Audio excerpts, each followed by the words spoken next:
ಎಲ್ಲರಿಗೂ ನಮ್ಮ ಚಾನಲ್ಗೆ ಸ್ವಾಗತ. ಆಲ್ ಇನ್ ಕನ್ನಡ ಅಪ್ಡೇಟ್ ಚಾನಲ್ಗೆ ಸ್ವಾಗತ. ಇವತ್ತಿನ ವಿಡಿಯೋ ಏನಪ್ಪ ಅಂದರೆ IPL ಕಡೆಯಿಂದ 4 ಅಪ್ಡೇಟ್ಗಳು ತಂದಿದ್ದೇನೆ. ಅವು ಯಾವಪ್ಪ ಅಂದರೆ ಅವು ಯಾವ ನೋಡೋ ಮುಂಚೆ ನಮ್ಮ ಚಾನಲ್ನ ಸಬ್ಸ್ಕ್ರೈಬ್ ಮಾಡಿ ಹಾಗೂ ಬೆಲ್ ಐಕನ್ ಕೂಡ ಪ್ರೆಸ್ ಮಾಡಿ. ಬನ್ನಿ ವಿಡಿಯೋ ಸ್ಟಾರ್ಟ್ ಮಾಡೋಣ. ಮೊದಲನೇ ಅಪ್ಡೇಟ್ ಯಾವುದಪ್ಪ ಅಂದರೆ ಚೆನ್ನೈ ಸೂಪರ್ ಕಿಂಗ್ಸ್ LSG ಹಾಗೂ ಸನ್ರೈಸರ್ಸ್ ಹೈದರಾಬಾದ್ ರಿವೀಲ್ ಮಾಡಿದ್ದಾರೆ ಅಂತಲೇ ಹೇಳ್ಬೋದು. ಒಂದೊಂದು ಟಿ ಶರ್ಟ್ ಬೆಂಕ್ ತಪ್ಪ ಅದಾವ ಅಂತಲೇ ಹೇಳ್ಬೋದು.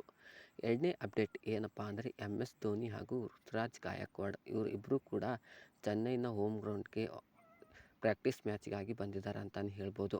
ಮೂರನೇ ಅಪ್ಡೇಟ್ ಏನಪ್ಪ ಅಂದರೆ RCB ಕಡೆಯಿಂದ ಅಪ್ಡೇಟ್ ಏನಪ್ಪ ಅಂದರೆ ಫಿಲಿಪ್ ಸಾಲ್ಟ್ ಹಾಗೂ ಜಾಕೋಬ್ ಬೆಥೆಲ್ ಅವರು T20 ವರ್ಲ್ಡ್ ಕಪ್ ಆದ ತಕ್ಷಣ ಅವರು ಇಲ್ಲೇ ಇರುತ್ತಾರಂತಾನೆ ಹೇಳ್ಬೋದು. ನಾಲ್ಕನೇ ಬಡ ಅಪ್ಡೇಟ್ ಏನಪ್ಪ ಅಂದರೆ ಇದೇ ವಾರದಲ್ಲಿ IPLನ ಶೆಡ್ಯೂಲ್ ಡೇಟ್ಗಳು ರಿವೀಲ್ ಆಗ್ತವೆ ಅಂತಲೇ ಹೇಳ್ಬೋದು.